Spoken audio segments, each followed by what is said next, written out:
Welcome back, everybody. My name is Tucker, and today is another episode of NBA Trade Machine. This is a series in which you guys submit your own NBA trade ideas to me, either over on Twitter or in the comment section of each video, and I take a look at them and just give my thoughts. I went through the comment section of the last video as well as through some of my mentions on Twitter, and I picked 9 trades that I want to talk about, and I'll just give you guys my thoughts. And as always, moving forward, if you have more trades, feel free to send them to me either on Instagram, on Twitter, or in the comment section, and I'll be sure to take a look. First up, Mike has a trade in which the Bucks would receive Bradley Beal in exchange for Eric Bledsoe, Tony Snell, Thon Maker, Malcolm Brogdon, and their unprotected firsts in 2020 and 2022. The first issue with this is they can't actually give up their 2020 pick. It'd have to be, if they're going to give up 2 of their own first round picks, it'd have to be 2021 and 2023, simply because they already gave their 2019 to the Suns for Eric Bledsoe last year, and they can't give it up in back-to-back years. But even with the exception of that, as much as I like Bradley Beal, and I've said multiple times that I think he's the best player on the Wizards, not John Wall,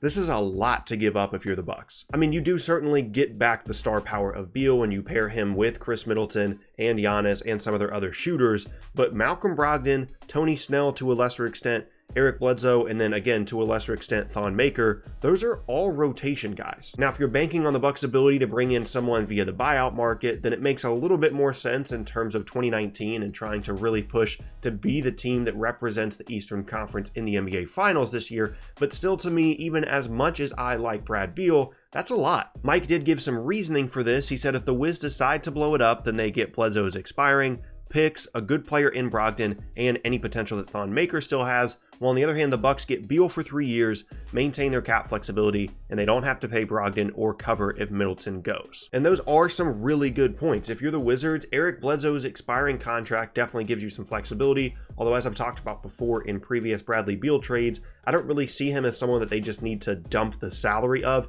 He's worth a good amount of what he's making this year, especially compared to guys like John Wall and Otto Porter Jr.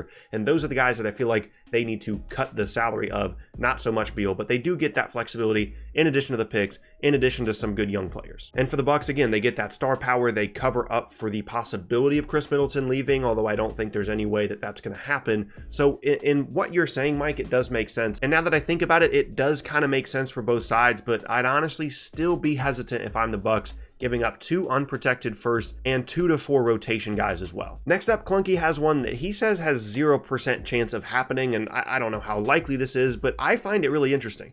He said Terry Rozier and Robert Williams and the Clippers' 2019 first-round pick for Myles Turner. And the reason this is interesting to me is just because it fills in gaps on both sides. The Pacers still need better quality point guard play. I'm not saying Terry Rozier is going to be an all-star for them, but he at least provides them a little bit more on-ball creativity. Darren Collison is more of a defensive, off-ball, three-point shooting point guard, and when Victor Oladipo goes off the floor, all the playmaking falls to Tyreke Evans, and it would just be nice to have some more playmaking on the perimeter in exchange for a guy in Myles Turner that, even though he does have some potential at the 5 spot, has yet to really realize it, and they just signed him to a pretty hefty extension that they might already be regretting. The big stickler to me is going to be whether or not that Clippers 2019 first-round pick is going to be worth it for Boston, because even though Turner would come in and be a really good 5-man for them, someone that provides them a bit more athleticism, especially with Aaron Baines going down recently and them needing to find somebody to play more minutes at the 5, I would really hesitate to start giving up first-round picks in advance of potentially making a run at Anthony Davis this offseason. So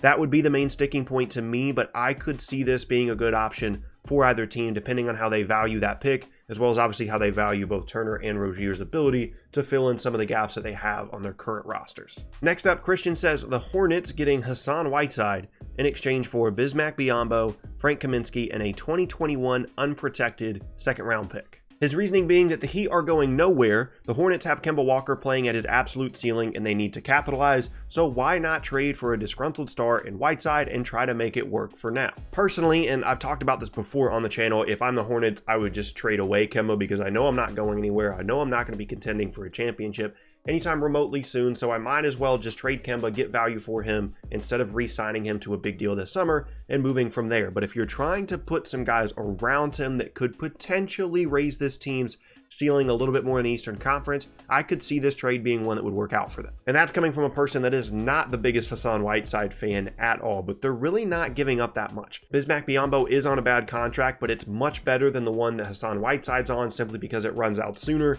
so that does actually have value to the Heat. Frank Kaminsky isn't really someone that I'm all that excited about. He's probably just going to be a career rotation guy at this point, and then a second round pick is basically just filler. And in exchange, the Hornets get a solid 5-man that can protect the rim, finish at the rim, be a really good pick and roll partner for Kemba Walker, and then the Heat basically just get out from under Whiteside's contract in addition to whatever potential you might think Frank Kaminsky has. Next up, 33 has another Wizards trade, and this is sending Otto Porter to the Trailblazers in exchange for Evan Turner, Myers Leonard, and a first-round pick and a second-round pick. He didn't specify which years. So basically for the Wizards, they get to dump the salary of Otto Porter. They still have to take on some of the money that Evan Turner and Myers Leonard have, but their contracts are shorter than Otto Porter, so at least the money does come off sooner. And they get the picks as well, while for the Trailblazers, they get a wing that's better than any of the wings that they have right now with respect to guys like Al-Farouq Aminu. Otto Porter is still better than them right now. The problem I have with this for the Blazers is Evan Turner's actually been really good running their second unit this year when CJ McCollum and Damian Lillard sit, and they've been sitting both of those guys at the same time a lot more often this year than they did last year, and just letting Evan Turner facilitate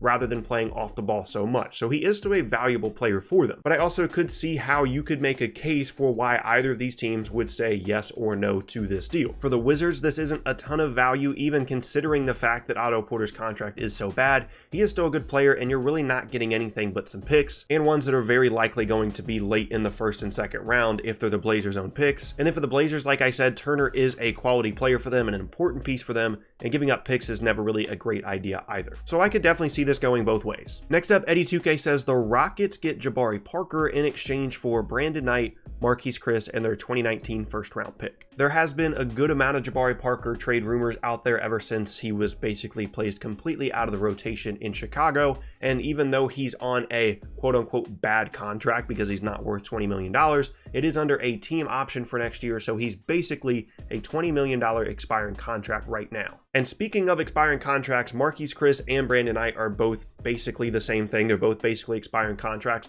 Chris does still have a little bit of potential to do something in the league, but Brandon Knight is probably on his way out. He's had to fight through way too many injuries, and then obviously they get the 2019 first as well. But speaking of that pick, if the Rockets ever did consider making this trade, they would have to put some kind of protection on that pick, whether it be top 15, top 20, because with Chris Paul going out, some of the struggles they've had, they don't want to risk just giving away a lottery pick in exchange for someone like Jabari Parker. So I'm thinking that that pick would have like a top 20 protection on it. And if that was the case, I could see, again, this being a trade that works out fairly well for both sides. At this point, any kind of value that the Bulls can get out of Jabari Parker in terms of draft compensation is definitely going to help them moving forward, because he's not a part of their team this year and he's not going to be a part of it next year, while the Rockets get someone in Jabari Parker that can kind of create his own scoring, fits a little bit of the ISO mold that they have right now, that kind of the way that they want to play. Jabari Parker is, if you want to be kind to his game, he's a ISO player in a positive way. Again, if you want to try and throw some superlatives his way and not talk down his game so much. But then the big question mark would be whether or not he's going to be able to space the floor well enough to play in Houston. So they're basically just taking a flyer on him, which again is why the first round pick would probably be heavily protected. But I think it could work out well for both sides, and I find myself saying that a lot. Moving on, Jay says Chicago would get Markelle Fultz, Wilson Chandler, and Zaire Smith in exchange for, once again, Jabari Parker and Justin Holiday. I feel like the one constant in every single one of these trade machine videos is talking about some kind of Wizards trade and then talking about some kind of Markelle Fultz trade, and we're back at it again now. One thing I will say, though, about future Fultz trades is there have been reports that he might not finish the season, or he might not play the rest of the season, for Philadelphia, just trying to come back from whatever is going on with his shoulder. So they're obviously not going to trade him if he's on IR, or if other teams don't think that he's healthy. So that is something to keep in mind. But even with that said, I don't know how much sense this really makes. Justin Holiday is good for Chicago. I don't know that he's like a top tier 3 and D guy or anything, but he can shoot, he can guard. Those are things that Philadelphia needs. But the problem is they're giving that up as well. I mean, Wilson Chandler is obviously older, but he can provide some things at the 4 spot, knock down some shots. And Zaire Smith, even with whatever the heck is going on with him, and there's been some very strange reports coming out of Philadelphia about his current situation and trying to come back from his foot injury and whatever else is going on, they're not just going to give up on the guy in exchange for Jabari Parker and Justin Holiday, at least in my opinion. So if I'm Philadelphia, I'm definitely saying no to this. And if I'm Chicago, I would make the deal, again, depending on whatever's going on with Markelle Fultz, which nobody seems to know. But I mean, specifically with this season, if he has any chance of playing, I would like to know that. And obviously, I don't know that right now. So if I'm Chicago, I would probably tentatively say yes to this. But if I'm Philadelphia, it's a definite no. Next up, Eunice, I don't know. He said Brandon Ingram for Josh Richardson and a top 10 protected first. And the reason I put this in the video is just because, honestly, when I first saw this, I thought it should be the other way around. I thought it should be Brandon Ingram and a pick in exchange for Josh Richardson, but that's just me. And this goes into a very wide-ranging conversation about how Brandon Ingram's statistics have been impacted by playing with LeBron James and how that could be bringing down his value a bit. But to me, in terms of just how they're playing right now for their respective teams, Josh Richardson's better than Brandon Ingram. And if you want to disagree with me on that, that's completely fine. We can have that conversation. But I think part of the reason why people value Brandon Ingram as highly as they do, which in my mind is a little bit too highly, is just because of where he was drafted. He was a very high draft pick, and people associate those kinds of players with a lot of potential. And to me, when I watch Brandon Ingram play, I don't think he's as good as Josh Richardson. Now, obviously, the responsibilities that they have for their respective teams are very, very different. Richardson has had to carry a much bigger load for the Heat, so his stats are obviously going to be much better than Ingram's. And like I said, you also have to consider what playing with LeBron does to your role as well as your stats. But to me, this would have to be flipped. And that's not to mention that I don't think the Lakers are going to be trading away any of these assets unless it's for Anthony Davis or after they sign another free agent, or at least attempt to sign another free agent this summer. So this isn't really something that I brought up to say, oh, this is a trade that could actually happen. It's more about comparing where you have Brandon Ingram and Josh Richardson in the hierarchy of the league right now and who you think is better. And personally, like I said, I think it's Richardson being above Ingram. Next up, Scott has a Kemba Walker trade to the Mavs in exchange for Dennis Smith Jr., Wes Matthews, and a 2020 first-round pick. That 2020 first-round pick is a similar situation to what I talked about earlier with the Bucks. The Mavs can't actually trade their 2020 first-round pick, so unless they have somebody else's, that would have to be adjusted simply because they owe their 2019, as of right now, to the Hawks in the Trae Young, Luka Doncic deal. But with that said, if you sorted out the pick part, this makes a lot of sense for both teams once again. Now, I personally don't think that the Hornets are actually going to trade Kemba Walker simply because they've both shown a commitment to each other. He wants to be there. They want to bring him back, even with keeping in mind how expensive his new deal is going to be. But that's a whole different conversation. But the Mavs get a player that straight away boosts their point guard plays, a guy that can play on and off the ball with Luka. He can shoot, he can play making, create. Kemba would be a great addition to them. Again, you still have to consider what the ramifications would be moving forward in terms of what kind of contract you would sign him to this summer. But the positive thing is, if Kemba Walker does get traded, he's not eligible for a supermax. And I say that meaning when I say it's a positive, I mean it's a positive for the Mavs because they wouldn't have the option of having to pay him that much, but it's obviously a negative for Kemba if the Hornets were interested in bringing him back on a supermax. But it would still likely be a max deal for Kemba Walker, and that's something that they would have to consider in addition to the fact that Dennis Smith Jr. just got drafted, and even though the fit alongside Luka Doncic is questionable, he's like 20 years old, and maybe you want to pump the brakes on trading away a guy like that so quickly. And then obviously you'd have to figure out the pick, and I don't think the salaries work here either because Kemba's only making $12 a year, and Wes Matthews is making more than that, I'm pretty confident, and Dennis Smith Jr.'s rookie deal would probably push them outside of that $5 million threshold you need to be within when you're trading with a team like the Hornets that are over the cap. So once you got all that other stuff sorted out,